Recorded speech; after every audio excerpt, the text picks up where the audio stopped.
Okay, in the previous segment, we looked at the force over here and the center of pressure, and we'll look at the force over here and the center of pressure as well. So now I'll take a step above those two, and I will look at this surface, okay? So in this case, what we have an inclined surface. The depth into the page is 1, and the pressure here is 0 gauge, and everywhere it is here as well, so there's a force balance in here. So the first thing I'm going to do is I'm going to find FP, and you will see I will look at the center of pressure as well. I'd like you to be very careful.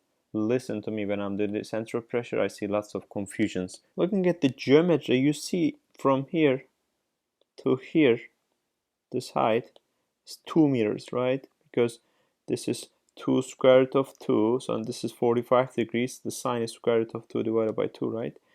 So you get 2 meter over here, and this also from here to here is also 2 meters as well, so that I know my geometry. Force will be perpendicular to the surface, so we do know that. So what that means is then it's going to have components both in the f of y and f of z directions. Okay, so this is a little bit more involved from the previous case. So now if I go ahead and write my f sub p, that will be fy is aligned with the positive j, and then minus I have f of z aligned with the k direction. So fy is aligned with the positive y, and I'm looking at z is pointing up, but fz is pointing down. So for that reason, I write this way. So my goal is now to obtain fy and fz. Just like I did in the previous segment, I will show you several approaches so we are all on the same page. I'll show you 3 different approaches. Okay, so let's start with fy component. Okay, this will be almost like a repetition from the previous segment. That's good. So we are emphasizing the concepts. For fy, in the previous segment, I discussed 3 separate approaches. So go ahead and pick whichever you want. It can be integration method, it can be a formulation method, it can be a pressure prism. I personally like pressure prism, so I'll go with that.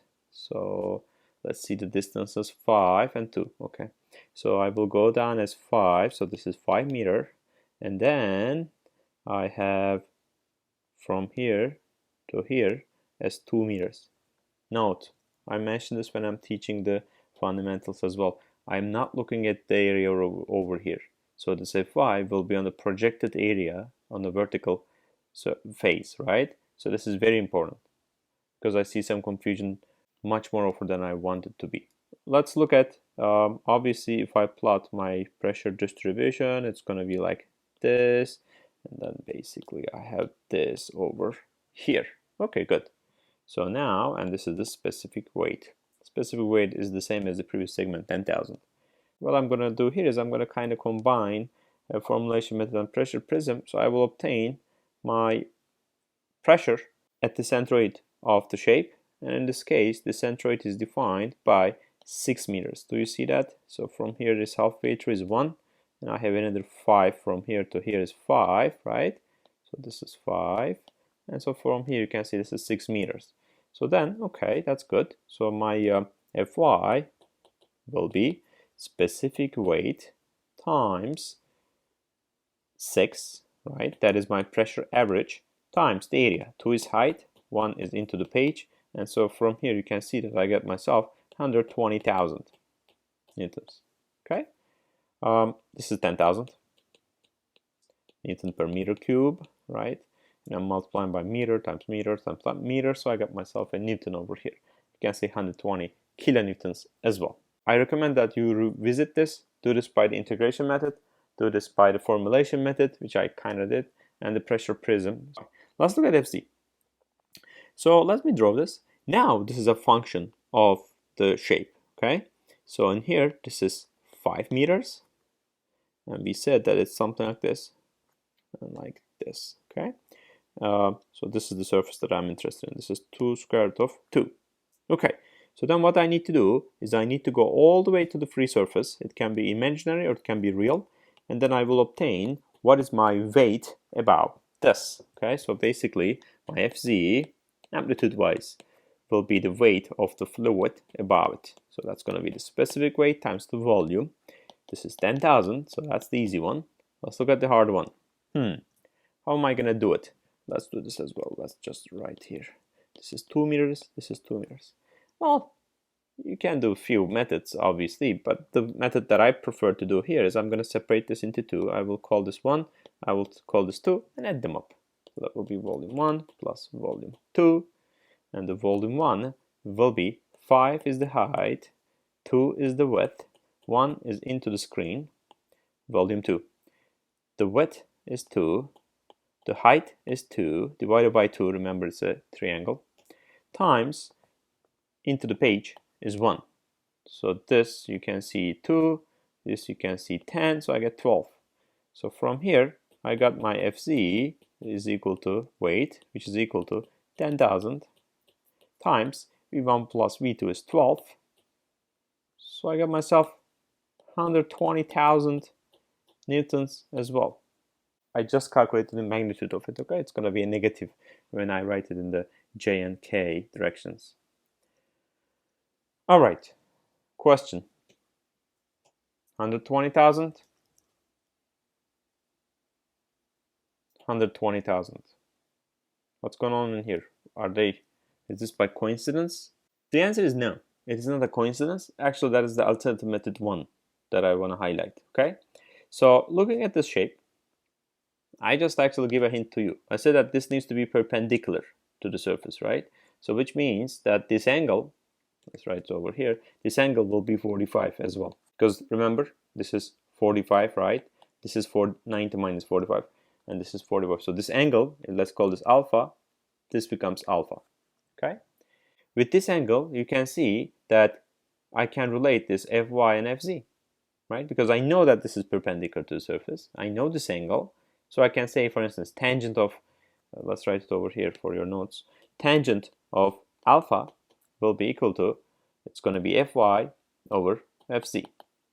So in this particular question, tangent of alpha was 1, right? Tangent of 45 degrees 1. So I get Fy is equal to Fz. So now, good news. Let's say that you're kind of student who says that, you know, I like my pressure prism method, and I'm kind of confused when you draw me the weight above it, etc. So I know I may make a mistake over here. I will simply go ahead and use my Fy force. Good. Be careful about this. As long as you'll be very careful about this. Note I didn't use area. Then when I calculated the area, I didn't say 2 square root of 2, right? I didn't use this. I just used that, right? Be careful about it. And then you don't have to do Fc. Because you know the angle. From the angle, you can calculate the Fc. Or another student says that, you know what, this is calculating in another day, I know myself, I'll forget this, I'll get myself to 2 square root of 2 and I'll lose points, etc. And I can see it clearly. So what I want to do is I want to calculate the weight of it above all the way to the free surface. Well, good for you.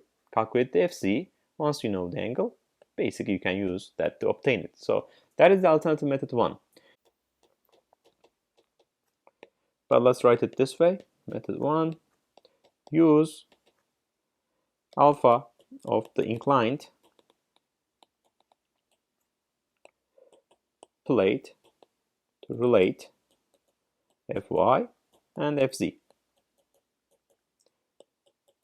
Find only one component. So this is the formulation method actually. And the formulation method will be very similar to the previous case. And here's what's going to look.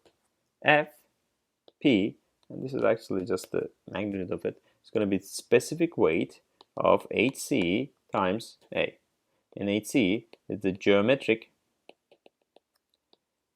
center of the surface. And I want to call this in the Z direction so that we don't get confused. Okay. So let's take a look. How am I going to find it over here? Okay. So basically, let me change colors. Basically what it's saying is right in the middle over here, I have something, this distance. What will that be?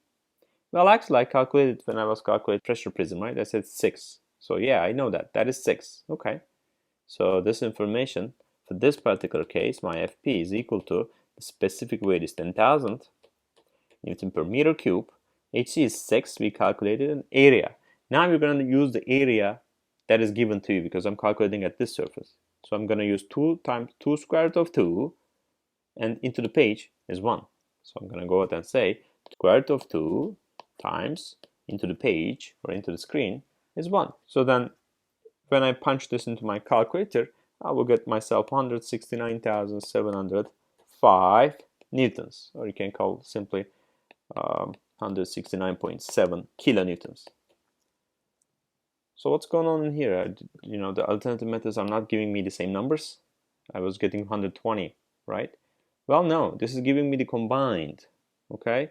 The alternative method 1 and the original method will give me the components of the force in Y and Z. This gives me the FP, okay? That's why I said FP. I said that, hey, FP is equal to 120,000 in the positive J direction and minus 120,000 in the K direction.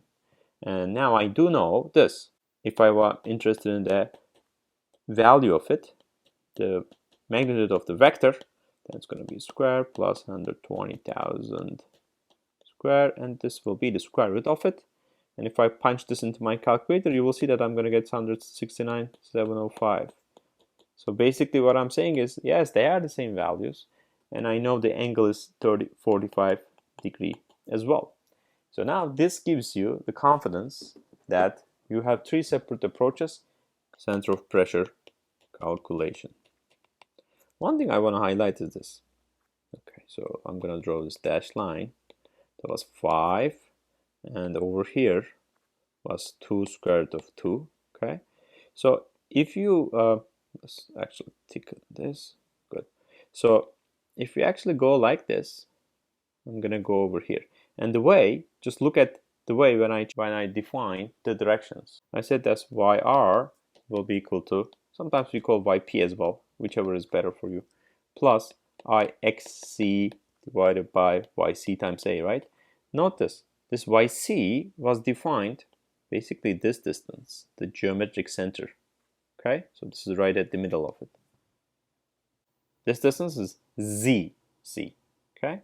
So there's a coordinate axis change, so that is unfortunate, but it is what it is. If this distance, this is the free surface, this is 45 degree, right, in this case. If this distance from here to here is 6, do you see how I obtained that? Actually, this here as well. This is what I'm talking about. Geometric center and 6, so the Z component is 6. YC over here, right? So let's calculate YC. So from this triangle that you see, so sine of 45 will give me 6 divided by YC. So from here, you see that this is square root of 2, is the sine of 45 will be 6 divided by YC.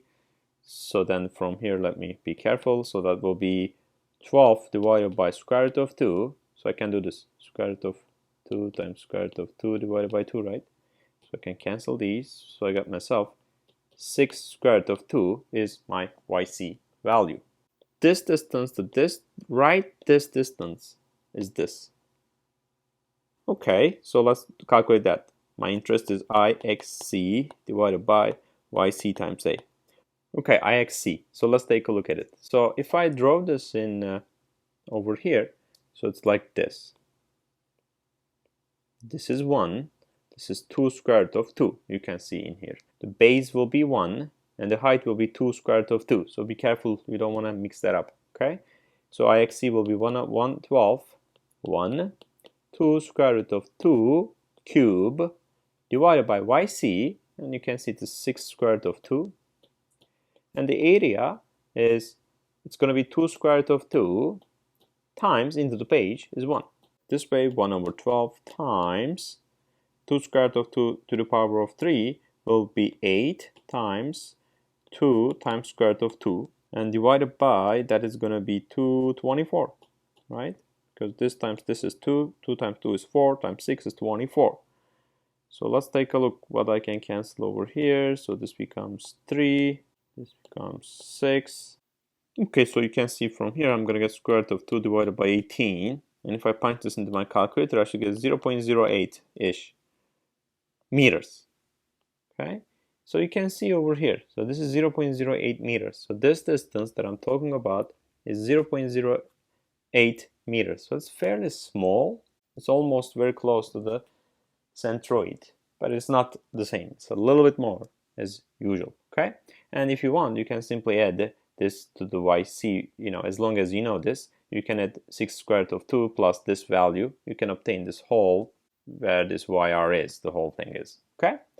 Rectangle, so it's symmetric, as it's symmetric from the centroid axis, my xr will be 0.5, so it will be right in the middle of it, okay?